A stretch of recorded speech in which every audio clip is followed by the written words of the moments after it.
يا صباح الخير، ازيكم يا شباب؟ عاملين ايه؟ يا رب تكونوا كويسين. النهارده جاي اتكلم معاكم شويه عن ماتش امبارح بتاع الزمالك والاتحاد المنستيرلي. ومعلش ان احنا اتاخرنا، يعني ان احنا ننزل الفيديو النهارده. ده لاسباب كتير يعني بشكل عام، بس من اهمها يعني ان حبيت اتكلم في الماتش بعد ما يكون اليوم كله خلص، ونتكلم بقى براحتنا خالص وباستفاضه كده عن الماتش، ونشوف بقى الزمالك عمل ايه والاتحاد المنستيرلي عمل ايه، وايه كان سبب ان الزمالك يكسب 4 نتيجه كبيره في اول ماتش الزمالك بيفتتح البطوله العربيه بشكل عام، باكبر نتيجه تقريبا في البطوله كلها لحد دلوقتي، وتقريبا كمان الهداف سيد نيمار. فهيبقى عندنا ماتش قوي جدا حلو، وهنعرف بقى اذا كان هل النتيجه دي بشكل عام خداعه لان انت عندك الماتشين الجايين الشباب والنصر السعودي. فالاتنين ماتشين هيبقوا اتقل طبعا من الماتش بتاع النهارده، بس عايز اعرف الاول هل هتبقى النتيجه دي خداعه للعيبه وللفرقه ولا لا، وهقول لك رايي وليه. بس خلينا الاول نبدا الماتش ونشوف اسوريو عمل ايه، ونشوف مدرب الاتحاد المنستيرلي كان عامل ايه برضو، ونشوف يعني ازاي اتعامل اسوريو اصلا مع الماتش. وطبعا كان باين قوي فرق الكواليتي ما بين لعيبه نادي الزمالك، مع ان كواليتي لعيبه الزمالك مش احسن حاجه، بس كان باين قوي ان في كواليتي اقل منك، والنتيجه راحت 4-0 وكانت ممكن تروح ازيد عن كده بكتير. خلينا بس الاول نبدا ونقول ان الزمالك بدأ البطولة بفوز كبير جدا وعريض على الاتحاد المنستيرلي. أداء وكورة وفرض أسلوب وفرض سيطرة وكل حاجة. أوقات كتير الزمالك كان ممكن يكسب 2-0 3-0 4-0، بس تحس إن الكورة مش معاه، ولا عارف يحصل الكورة. بتلعب الهجمات المرتدة وبتجيب أجوان، وممكن تكون بتلعب عادي كورة في التانية بتمشي معاك، الفرقة اللي قدامك مثلا تكون بتضيع عليك كتير وأنت تجيب. لكن النهارده اللي ميز الزمالك في الماتش يعني إن الزمالك لعب كورة، مسك كورة وجاب أجوان، يعني عمل الاتنين. ان انت كنت مستحوذ واخد كورتك، دايما الكوره في رجلك، وفي نفس الوقت جايب اجوان كتير. والميزه الاكتر النهارده في نادي الزمالك، او اللي كانت موجوده بقت موجوده في نادي الزمالك مع سوريو، ان اللعيبه جبت الاول ما عنديش مشكله، هلعب وهكمل وهزود وهجيب التاني، وهلعب وهزود وهكمل وهجيب التالت، وهلعب وهزود وهكمل وهجيب الرابع، ولو فيها اقدر اجيب خامس هجيبه وسادس ما عندوش مشكله. السكور مفتوح مع اسوريو، ودي ميزه في اسوريو كبيره جدا ان هو خلاها في لعيبه نادي الزمالك. كنت الاول سواء مع فيريرا او انا برضو بحب من عشاق فيريرا يعني، بس الراجل ما كانش عنده الاوبشن ده، عنده ان انا اجيب 1 2 وانام عليهم والعب بقى ورا على الهجمات المرتده، العب بقى ان انا اقفل والعب استحواذ والكلام ده كله. لكن الراجل عندك دايما فاتح الملعب، ودايما بيلعب ان هو عايز يجيب اجوان كتير او اكبر عدد ممكن من الاجوان. فدي نقطه حلوه جدا مع الزمالك، وممكن تفرق معاه مع بقيه المطوشه الجايه، وممكن تبقى معاه بالسلب وممكن تبقى معاه بالايجاب وممكن تبقى معاه بالاثنين. بس الاهم ان انت كل ما هتجيب اجوان كل ما هتفرق معاك، لان انت ممكن تقف معاك في نهايه الثلاث مطوشه على فرق الاجوان. فخلينا الاول بقى كده ايه، نتكلم الاول اسوريو بيلعب ازاي. اسوريو بيلعب لو هو معهوش الكوره بيبدا الماتش ب4-2-3-1 او 4-3-2-1 على حسب بقى هو بيلعب بايه. بس امبارح كان لعيبه يعتبر 4-2-3-1. الكوره ده لو هي مش معاه الكوره بقى، لو معاه بتتغير الخطه اللي بتبقى 2-3-3-2. حلو الكلام. 3-2-3-3-2. في اوقات كان اسوريو بيبقى عايز يلعب 3-3-3-1، بس بتتغير او على حسب الماتش بتاع امبارح ده ما لعبهاش، هو لعب 3-2-3-3-2. فالماتش كان طبعا من اتجاه واحد من نادي الزمالك. خليني اقول لك بس الاول تشكيل نادي الزمالك الاول كان بشكل ازاي. كان عندك طبعا محمد صبحي اللي تقريبا ما راحتش عليه ولا كوره غير هي كوره واحده في اول الماتش. قدامه الاثنين السرد باكات حسام عبد المجيد ومحمد عبد الغني اللي هو كان بيلعب بيهم، اللي هما الاثنين. يجي قدامهم الثلاثه اللي بقول لكم عليهم، اللي هما كان حمزه المسلوسي وعمر جابر ودونجا. وكان بيجي عليهم بقى الثلاثه اللي فوقيهم اللي هما زيزو ونداي وشيكا، وكان بيلعب قدامهم الجزيري ونداي. انا مش فاكر هل في حد تاني ناقص ولا لا، بس بشكل عام يعني هو دي كانت الفكره، ان هو كان دايما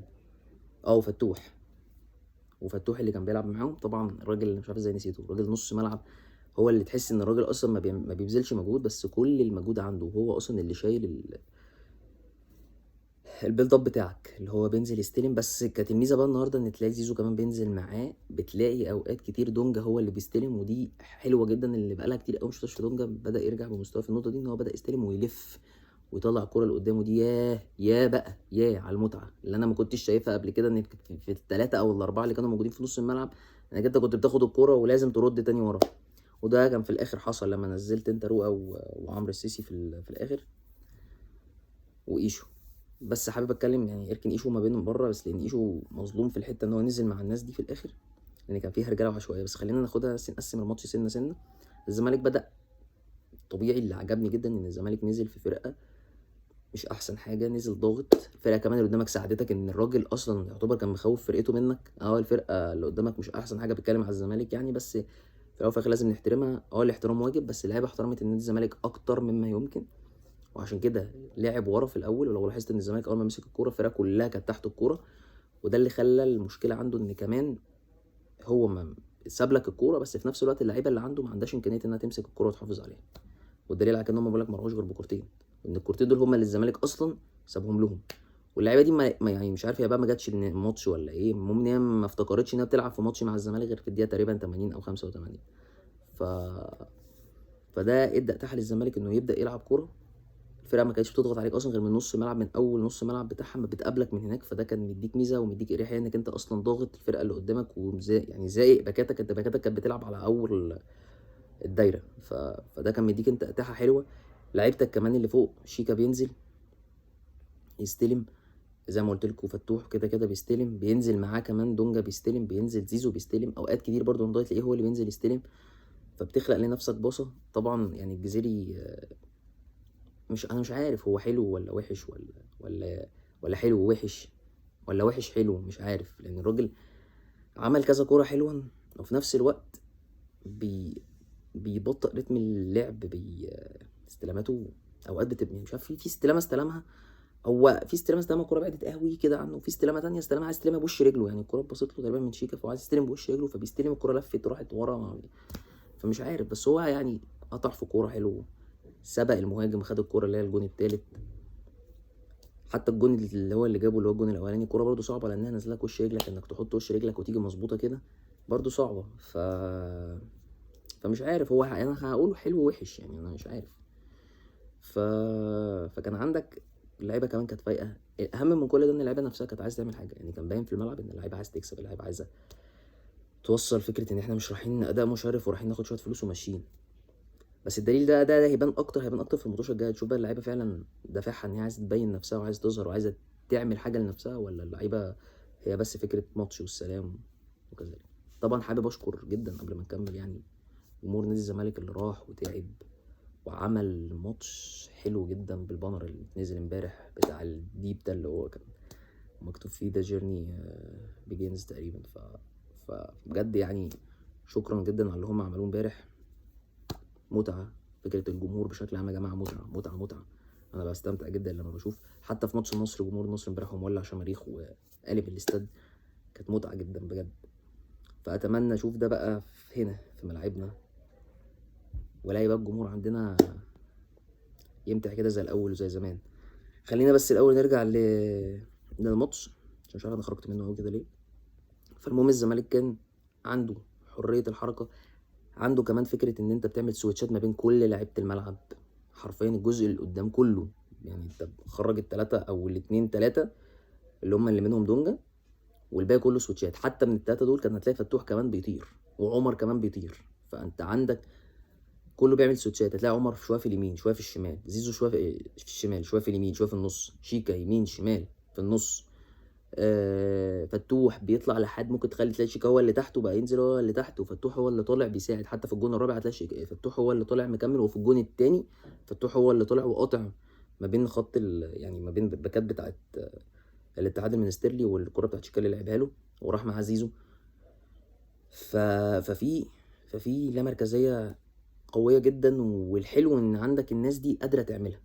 الناس بقى اللي نزلت في الشوط الثاني ما كانتش قادره تعملها، والناس اللي نزلت الشوط الاول اللي قادره تعملها دي كانت ناتج ان هي تجيب الاربع تجوان بشكل عام. حتى نيمار لما نزل مكان نضاي برضه قدر يعملها. طبعا نضاي يعني عنده مشكله ان بيبوظ رتم اللعب بشكل غير طبيعي، مفسد هجمات. وبرضه الجزيري كان مفسد. في كوره انا اتجننت من الجزيري فيها، الكوره لو لف وحط وش رجله الناحيه الثانيه لزيزو راحت يقدر مرجعها ورا. بس اكتر حد كان مضيع رتم اللعب امبارح هو نضاي، بطريقه صعبه، بطيء جدا، بيلف بطريقه صعبه جدا. مش عارف ازاي ده المفروض سنغالي وازاي محترف عندك في نادي الزمالك.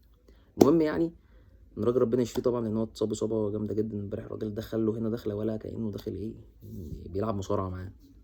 فربنا يشفيه ويعافيه الاول، ده اهم حاجه مالهاش علاقه يعني بالكوره. خش بقى للنقطه الاهم، وهي اللي اسوريو عمله بشكل عام. هو اسوريو كل اللي هو عمله ان هو قال لك انا مش هجازف. هو كان بيلعب 3-3-3-1، لا قال لك يا عم لا انا هلعب 2-3-3-1 عشان لما في حاله الدفاع تبقى معايا 4، وكمان الباك او اللي هو فتوح يعني بينزل يقفل معاهم تحت، والهاف بتاعه بينزل فبنقفل ب5.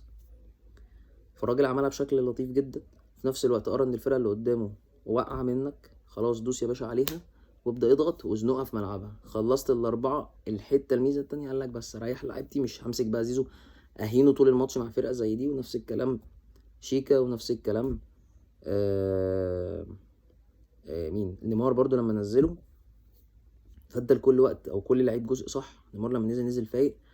بس نيمار عنده مشكله يا جماعه في حته ان هو لما بيجي يفنش الكور كلها بيفنشها في الارض، يعني مفيش كوره بيفكر يحطها مثلا عالي شويه. يعني الجون في كوره جت كده اللي هي انضاي عدى وجه ياخدها فوقع فالجزيري فجري من وراه، مش انضاي يمين عشان ناصر منسي رقص كده وراح معدي فهو وقع. يعني اللعيب اللي معاه يعني قفل عليه الزاويه عامه فوقع. فلقيت نيمار جاي من جنبه فخلاص هو جون، فالجون نملك على الارض. فانت المفروض يا تشيب بسيطه من فوق الجون، يا اما بتلعبها له ايه ببطن رجلك في الزاويه التانية خلاص بس عاليه، لكن انت دايما بيركن في الارض. فدايما اوقات كتيره ممكن ما تسعفوش، فلازم هو يبص للنقطه دي. اما بالنسبه بقى الماتش، فكان ماتش حلو جدا. استمتعت بصراحه بالزمالك. صحيح هو برضو غلبني شويه في الاول، الواحد يعني كان هيتلفظ بألفاظ صعبه جدا، بس الحمد لله يعني الواحد مسك نفسه على اخر لحظه. فماتش حلو. بس هنشوف بقى الفتره الجايه الزمالك هيبان ولا لا، وهو ده الحته اللي انا هرجع اقول لكم عليها. هل الماتش ده خداع ولا لا؟ هو الماتش مش خداع. الزمالك كان بيلعب فرق اضعف من دي كمان في الدوري، وممكن كان بتروح عليه بجوان اكتر. فاللعيبه هي اللي كانت عايزه تعمل حاجه لنفسها وكانت فايقه وكانت مركزه جدا. حتى عبد الغني كان مركز جدا في كوره كانت رايحه انفراد قطع الكوره صح. فده يدل ان اللعيبه كلها مركزه. الماتش مش خداع. بس الدليل على ان هو كمان مش خداع ان بعد الماتش كمان اسوريو ما سابش الفرقتين اللي بيلعبوا، راح اتفرج عليهم. يعني حتى الصور كلها اللي نازله ان الراجل بيتفرج على الفرقتين التانيين، ما سابهمش. ما قالش لا خلاص انا كسبت 4 يا عم وابقى اتفرج بقى في الفيديوهات اللي هتجيلي وهتتقطع والكلام ده كله. لا الراجل راح اتفرج بنفسه، خد المجموعه كلها بتاعته وراح اتفرج على الماتش عشان يشوف بقى مين فين وايه الاخطاء وايه اللي هلعب عليه وايه اللي مش هلعب عليه. فالفرقه واضح انها مركزه. ان شاء الله هيبقى الماتش الجاي كمان ممتع جدا، ان انت هيبقى عندك فرقه اتقل هتلعبك. انت كمان لازم تكون واقف على حيلك ومركز جدا. اعتقد ان مشكله اوباما ممكن تكون اتحلت خلاص او هتتحل قبل الماتش، فممكن تلاقي اوباما كمان بيشارك معاك وحمدي علاء كمان خلاص هيشارك معاك. فعندك اريحيه شويه في التبديلات هيبقى افضل.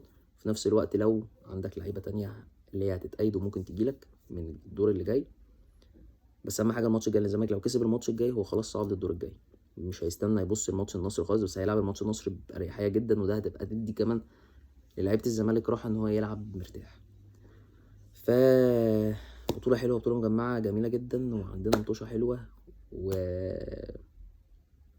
ومبروك يا زملكاوية. اشوفكم الماتش الجاي ان شاء الله. ويلا سلام. متنسوش تعملوا لايك وفولو وسبسكرايب عشان يوصلكم كل جديد. فعلوا الجرس بقى، فعلوا الجرس. يلا سلام.